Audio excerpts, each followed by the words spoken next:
भाई और भौणी माने आज हेउछि पवित्र स्वाधीनता दिवस से विषय मते किछि कहिबार सुযোগ मिलिबारु मो निजको अत्यंत धन्य माने करूछि।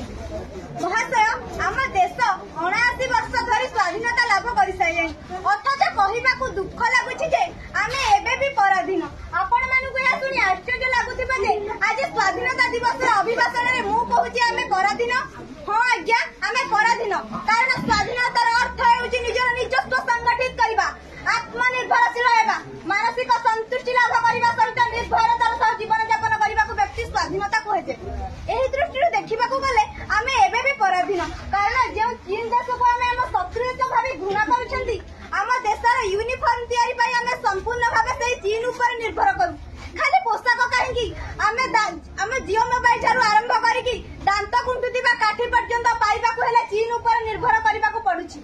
आम देश 79 वर्ष धरि स्वाधीनता लाभ कर सारे आमे एते उच्च शिक्षा लाभ कला पर मध्य देशर चाकरी टिए न पाई निजर बेकारीपण को दूर करबा पाई निजर मातृमा को छाड़ी विदेश रे जाई गोलाम घटू मात्र केतटी अर्थ लोभरे आहुरी मध्य आज मो समाज रे जने दलित पार्श्विक अत्याचार जेतबे शिकार होई आम देशर आईन को न्याय मागुछि ततबे कुआने जाउछि बड़ बड़ुआ बाबू मानकर देश प्रेम समस्त अर्थ लोभरे बिकी देउछंती निजर मानविकता को जहा फଳରେ आम देशरे कुंदुली पीड़िता सस्मिता कथा कहबी ना पिपिली पीड़िता देवीना कथा कहबी ना बालेश्वर सौम्याश्री कथा कहबी कौन भूल थिला सेमानकर ए अमानसिक पशु मानक धर्षणर शिकार होई देशको प्राण हराइबाकू पड़िला आउ आम देशर आईन तांको न्याय देबा कौन देउछि केवल मिछ प्रतिश्रुति आउ तारीख पर तारीख ठीक आम शासन।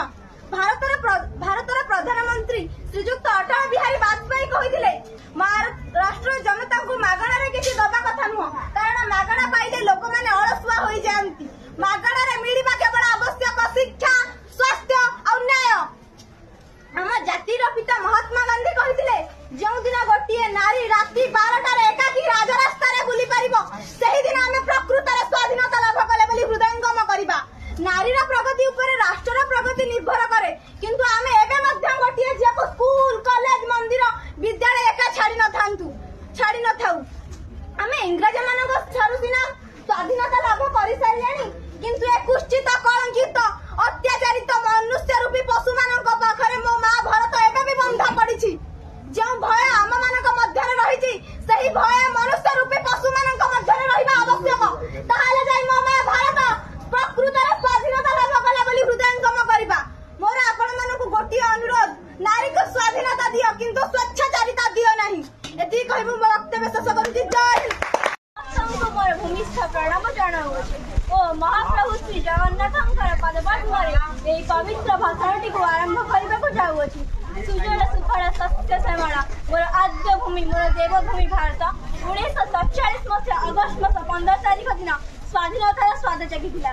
सेही दिन आमे समस्त जानि गले जे स्वाधीनतार अर्थ कौन। आपण माने समस्त जानती स्वाधीनतार अर्थ कौन। मु कहूछि आज्ञा स्वाधीनतार अर्थ कौन। स्वाधीनता हेउछि मनुष्यर जन्मगत अधिकार। स्वाधीनता बिना मनुष्य बंची परिबो नाही। एही स्वाधीनतार शिकार होइतिला आम भारत। भारत वर्ष धरि शासन करि आसिले इंग्रज माने अर्थात लोक मानकु चाबुक माड़ मारी और गुली करी हत्या करुथिले। देखी आमर सुयोग्य संतान और वीरपुत्र माने सह्य करिपारुनथि तेणु से युद्ध क्षेत्र को ओह्लाई आसिले। मध्य अन्यतम योद्धा माने हेउछन्ति आम जातिर पिता महात्मा गांधी, रानी लक्ष्मीबाई, सरदार वल्लभ भाई पटेल, लाल बहादुर शास्त्री, पंडित जवाहरलाल नेहरू आदि अन्यतम। आम देशर जातीय पताका भारतर खोला आकाशरे फर फर हो उड़िबा पाई सेमाने निजर जीवन को जलांजलि देथिले। ता सहित एते दुख कष्ट सामना करी ओ भारत माटी को शत्रु माने रक्त रंजित करी शेषे 1947 मसीहा अगस्त मास 14 तारिख मध्यरात्रि रे आम देश स्वाधीनता लाभ कला। आम देशर प्रथम प्रधानमंत्री पंडित जवाहरलाल नेहरू एहाको सुशोभित कराइथिले। ता सहित महात्मा गांधी कहिथिले जे जेउ दिन भारतर नारी जाति 12 रे एकाकी निर्भय जाई परिबो सेही दिन आम देश प्रकृत स्वाधीनता प्राप्त हेबो। जय हिंद जय भारत।